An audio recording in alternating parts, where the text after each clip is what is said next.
¿Qué tal? ¿Cómo le va? El ministro de Educación de la Nación estuvo de visita aquí en la provincia del Chaco la semana pasada y señalaba que ya tiene fecha el inicio del ciclo lectivo 2021 con la presencialidad, y en el Chaco el punto de partida es el 1 de marzo. La pregunta es si van a estar alineados todos los planetas y si hay viento de cola, porque ya comienza a haber problemas y reclamos legítimos por parte de los docentes que se ponga el Estado de acuerdo con la política salarial. Tal es así que Citech Castelli pidió que se convoque urgente a la Comisión de Política Salarial. Hoy vamos a conversar con dos sectores de la educación, dos representantes gremiales de la educación. Vamos a hablar con Rubén Ojeda, que es el tesorero de Citech Federación, que está bajo la conducción de Eduardo Migno, y vamos a conversar con Carlos Cuevas, que es el delegado de U3 Estera, aquí. Vamos a charlar con ellos sobre no la visión solamente salarial, digamos, sino qué implica después de todo un año donde los docentes a través de la tecnología estuvieron comunicados con los alumnos cuando se pudo, porque no todos tienen tecnología. Vamos a ver qué pasa con este año. Cuevas, ¿qué tal? ¿Cómo te va? Gracias por venir. ¿Qué tal? Buenas. Un gusto, como siempre, Tonino. Bueno, Rubén Ojeda, tesorero de Citech. ¿Qué tal? Buen día. ¿Cómo estamos? Bien. Bueno. Acá, tratando de llevar noticias a los docentes. Ojeda, ¿cómo ven ustedes, desde el sector de ustedes, esto de que Trota, cuando estuvo la semana pasada acá en el Chaco, planteó de que ya a partir del 1 de marzo tiene fecha fija el inicio del ciclo lectivo, independientemente que se cumpla o no, pero cómo están viendo si se va a cumplir o no como consecuencia del tema de los reclamos en el punto de vista salarial? Sí, bueno, eso se lo dejó claro al ministro Trota cuando intervino desde el frente gremial, digamos, del cual somos parte, tanto UTRE como ATECH en este caso, de que acá falta el cumplimiento de un compromiso asumido por el propio gobernador el año pasado y que tiene que ver con la cláusula gatillo, digamos.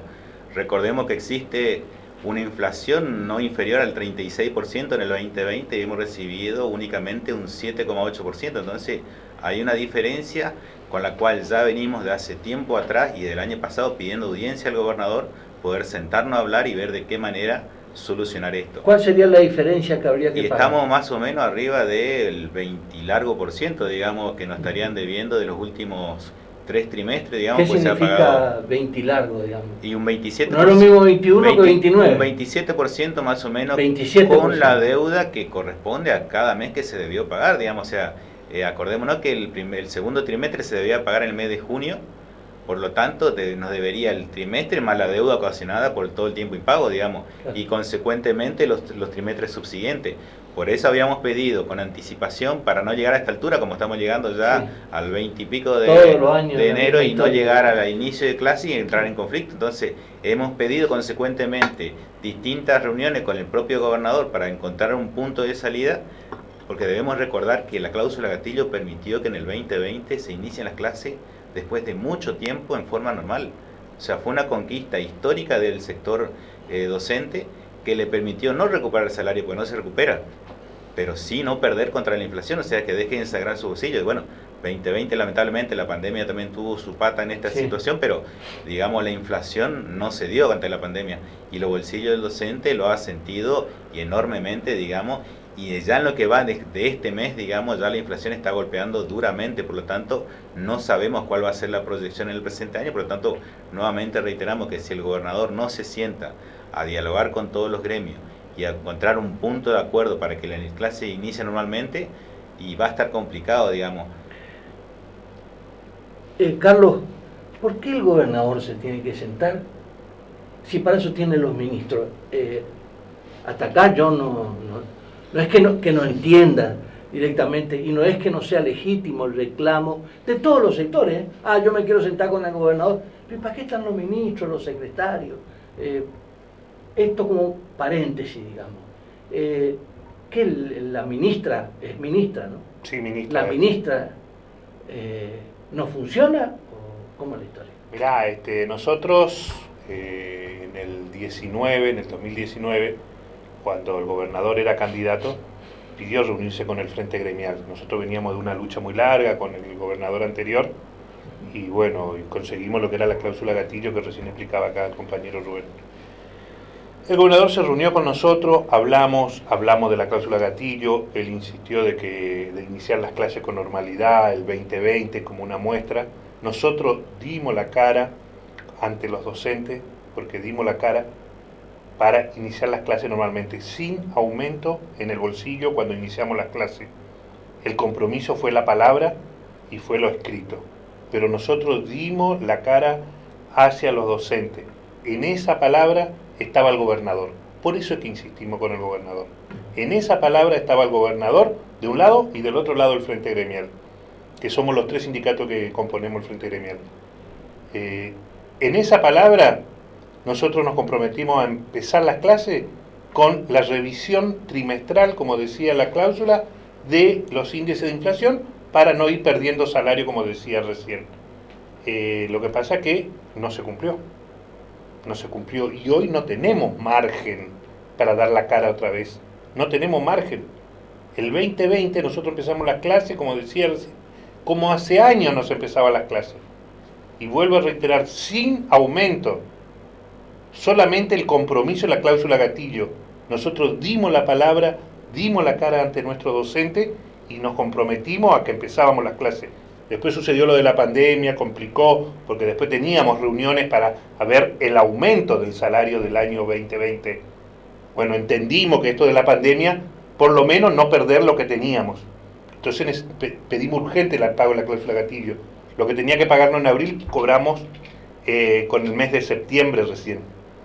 Y así sucesivamente. Por eso es el retraso. Por eso creemos que es necesario saldar esa deuda para poder charlar. Porque no tenemos margen para decirle a los compañeros que vamos a empezar las clases. Carlos, digamos, supongo yo que en el transcurso de este año en algún momento habrán hablado, o Rubén, habrán hablado con, o el propio gobernador, aunque sea una charla de pasillo, o con alguien allegado que realmente tenga influencia con el gobernador.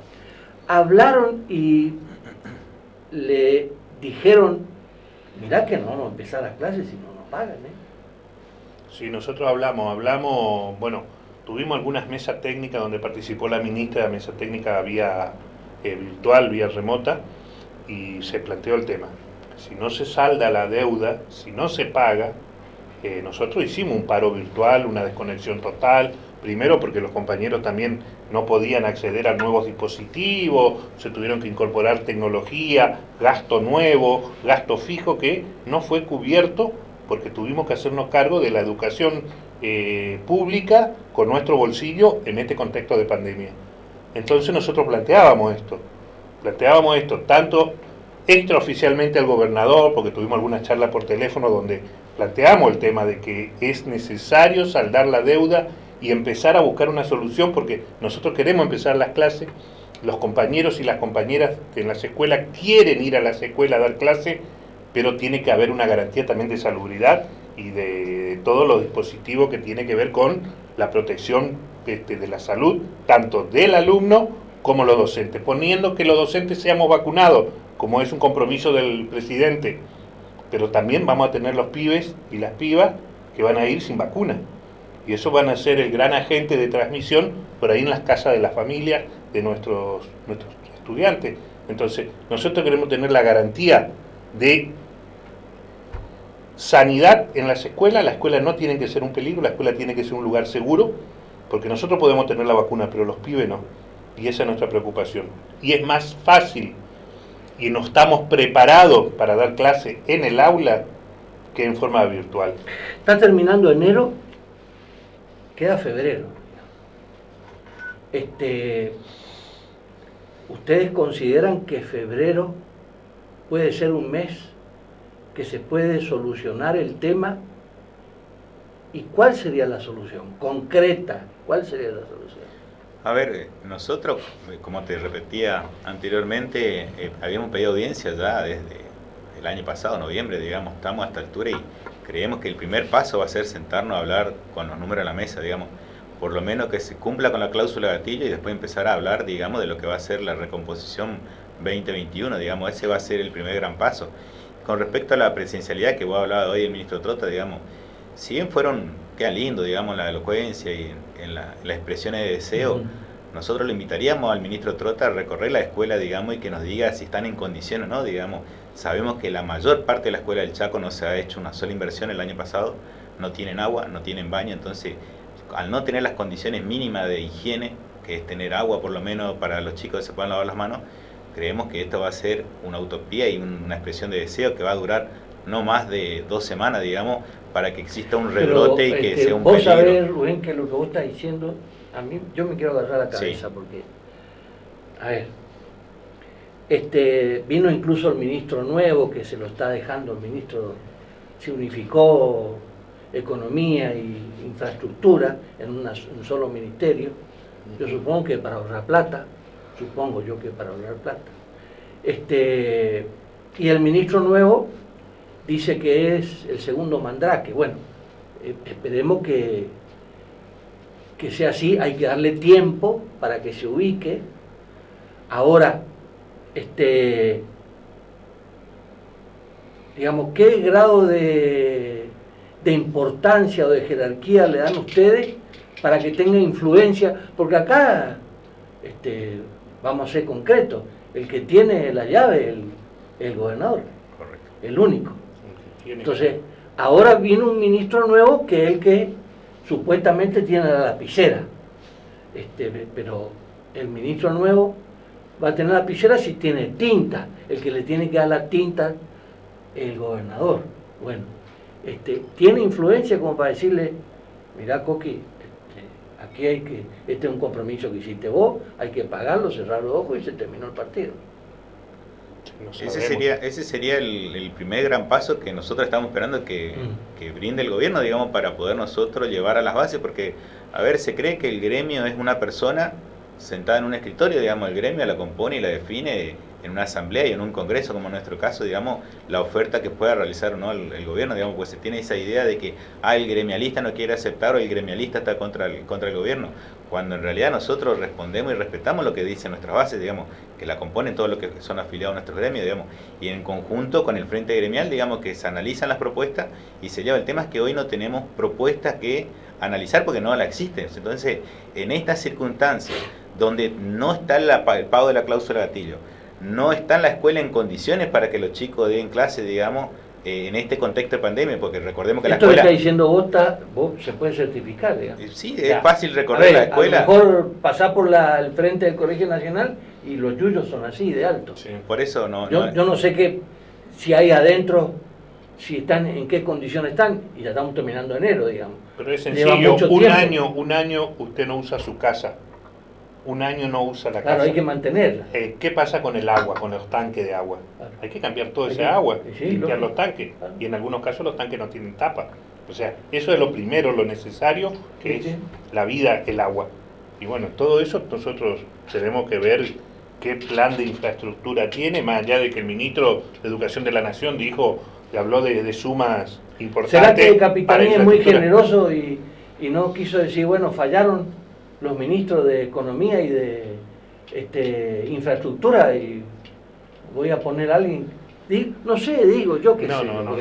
No puedo hablar porque no quiero hablar de suponer, porque nosotros nos manejamos con hechos concretos y en este caso el compromiso la única verdad es la realidad, decía Perón, ¿no? Sí, tal cual es la verdad hoy y nosotros necesitamos tener eso porque la verdad que los docentes están muy mal, están más cerca de la línea de la indigencia que de la pobreza. O sea, estamos en el margen, el 90% de los docentes tenemos en ese margen. Hoy ganar 30.000 pesos es nada. Es nada. No, sí, por supuesto. Es nada. Y no podemos pedir educación de calidad con docentes con estos. Imagínate una jueza de falta acá de Resistencia, gana 480.000 pesos. Claro, a mí no me parece que esté ¿Saben mal. ustedes eso? No sabía, pero bueno. estaría perfecto que ganemos todo bien, No, digamos, está bien, porque digo eso sería lo ideal, digamos. Pero por ahí se menosprecia al trabajo docente cuando debemos recordar que quien sostiene la escuela pública es el propio docente con la comunidad educativa, porque es el docente el que pone de su bolsillo para que existan papel en la escuela, es el docente que pone de su bolsillo para que tengan elementos de limpieza, y a veces hasta el propio docente el que limpia los baños de los chicos porque no hay portero. Debemos recordar eso también. Si bien existen muchos planes que son destinados a que limpien la escuela, la mayor parte de las instituciones son sostenidas por el cuerpo docente, digamos. Sí, pero estamos en el horno entonces, sí, porque yo no creo que en un mes se pueda limpiar todos los establecimientos educativos. No sé si va a haber fondos, porque para eso hay que contratar una o varias empresas que hay. ¿Cuántas escuelas, cuántos establecimientos educacionales hay en la provincia? Y estarán alrededor de las 500 instituciones, digamos. Edificios escolares, digamos. Edificios escolares, sí. Pues instituciones hay mucho más, digamos, porque hay edificios compartidos también inclusive, digamos. Edificios escolares. Más de 1000 debe haber, porque más de 1000 tiene que haber, porque si escuela primaria hay número 1000 y pico. Pero creo que, a ver, si tomamos en cuenta lo que pasó en el 2019, donde vos tenés por lo menos un sendero para saber hacia dónde vas, hay un principio de solución.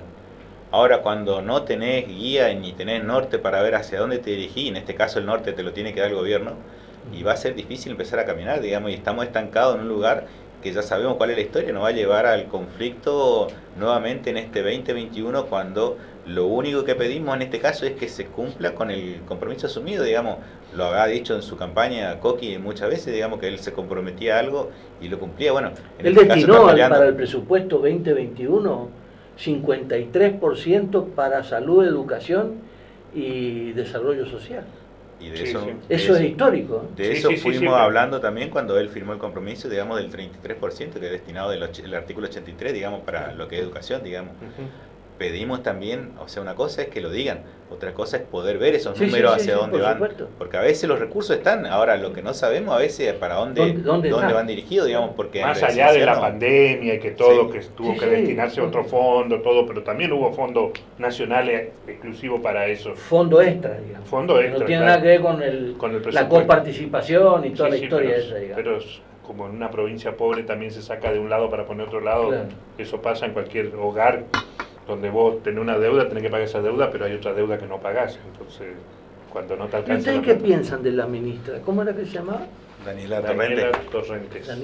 A ver, nosotros tenemos una seria diferencia, te hablo desde el punto de vista gremial del CITES Federación, digamos, con las políticas de ajuste que ha intentado, sino que lo ha aplicado durante el 2021 en plena pandemia, donde ya ha apuntado fuertemente contra el nivel 2020 te hablo, sí, todavía no comenzamos a transitar el 2021, digamos, pero lo que cerró el 2020 fue una política de ajuste muy fuerte contra el nivel superior, el cierre de cursos, digamos, dejando sin trabajo a muchos docentes, la falta de designación de suplente, porque no se ha designado suplente. Eso ocurría por negligencia, por ignorancia, o porque había que hacer ajuste. Y díganme la verdad. Nosotros lo entendemos porque había una orden de hacer ajuste, digamos, o sea, no lo entendemos de otra manera. No era ignorancia ni negligencia, nosotros habíamos pedido que se apunte pero también había una patita de negligencia en el mala operación en las causas.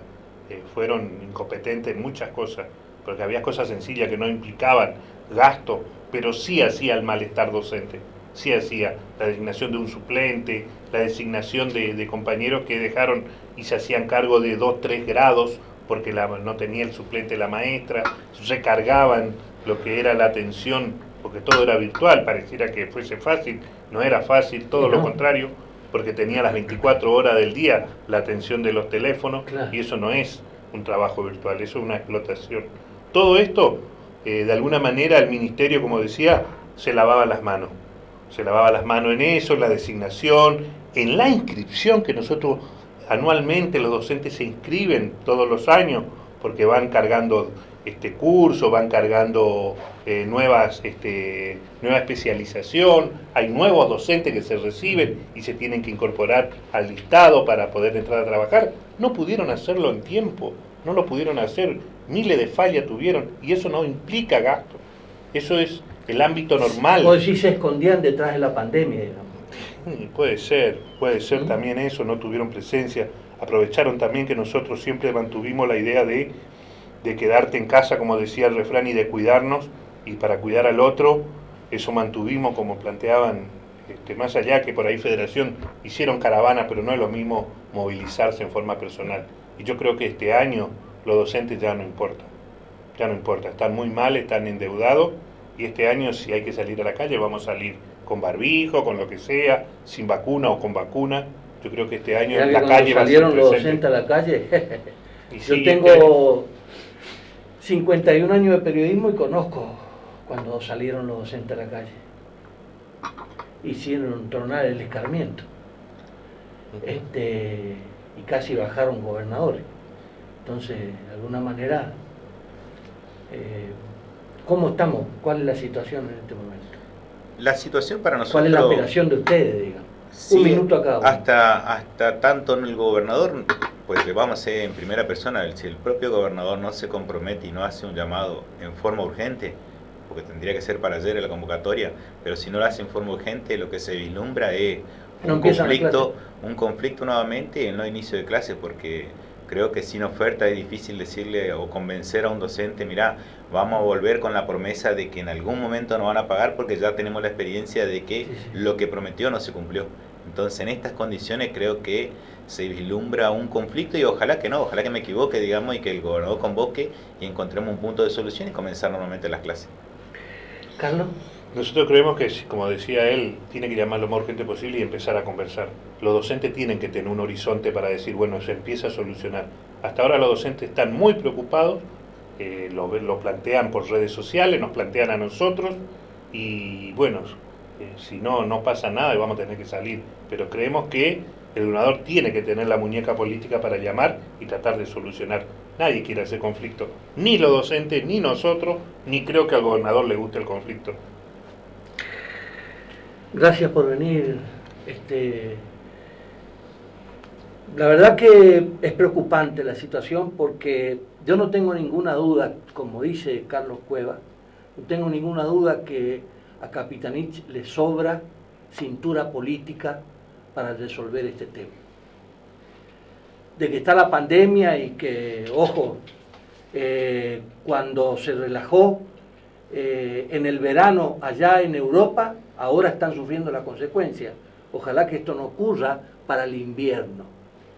Pero de alguna manera, si desde el orden nacional, la política nacional es empezar las clases presenciales, es como decía Rubén, los establecimientos tienen que estar en condiciones, y al mismo tiempo los docentes tienen que tener la expectativa de que a igual trabajo, igual remuneración. Y eso dicen los peronistas, no lo dice Tonino Guinte. La pausa, y venimos ya con Miguel Rolón, de Defensa Civil de la Municipalidad. El diario Norte titulaba: copiosa lluvia puso al desnudo los problemas de siempre en Resistencia. Es más o menos como la educación. Todos los años la misma historia. La pausa.